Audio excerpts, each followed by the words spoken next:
কথাই আছে না যে তোমার ইচ্ছা অনুযায়ী কোনো কিছুই হবে না, যা কিছু হবে সব ভগবানের ইচ্ছাতেই যেমন হবে। আমাদের কথাটাই চিন্তা করো, আমাদের এবছর কোনো প্ল্যান ছিল না শিবরাত্রি করব, কেননা পরপরই আমাদের অনুষ্ঠান পড়ে গিয়েছিল আর কয়েকটা রাত পরপর জাগা হয়ে গিয়েছিল, তার উপরে উপোসও ছিল। তাই জন্য ভেবে নিয়েছিলাম যে এবছর তো টানতে পারবো না, তো শিবরাত্রি করব না।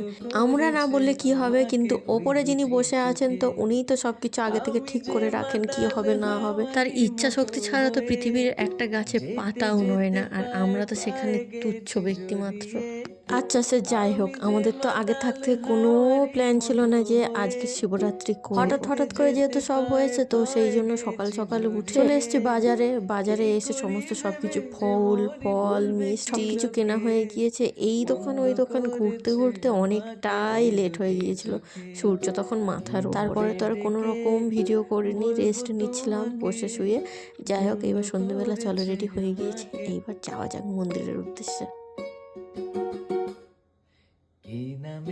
ওই যে কোথাও যাওয়ার আগে, পুজো দিতে যাওয়ার আগে বাড়ির বড়দের প্রণাম করে, আমাদের মন্দিরের প্রণাম করে, ধূপ মোমবাতি দিয়ে তারপর আমরা যাই আমাদের শুভ কাজ সম্পন্ন করতে। দেখে বুঝতে পারছো তোমরা, এই মন্দিরে একদিন আগে কত আলো কত মাইক বাজছিল, আর আজকের মন্দিরটা অন্ধকার হয়ে আছে। কতটা কষ্টের এই মুহূর্তটা সেটা বলে বোঝানো নেই। এই যে আমরা আমাদের শিব মন্দিরে চলে এসেছি, এসে বসে রয়েছে, আর অনেক দিকে বলছিল যে দেখ আমাদের চোখ মুখগুলোর কি অবস্থা। প্রথমেই গিয়ে দেখা হয়ে যায় কয়েকটা বান্ধবীদের সাথে। তো অনেকদিন পর দেখা হলে যা হয়, পাহাড় সমান গল্প জমে থাকে, তো সেইগুলোই বের করানোর পালা হয় তখন।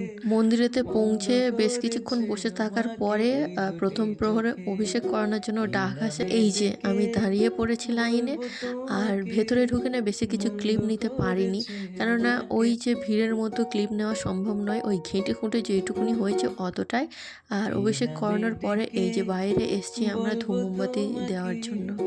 মন্দ করেছে আমাকে ওই দুটি চোখে। এটা কত নম্বর প্রহর আমার অতটা মনে নেই, তবে এটা দই দিয়ে অভিষেক করানোর ছিল।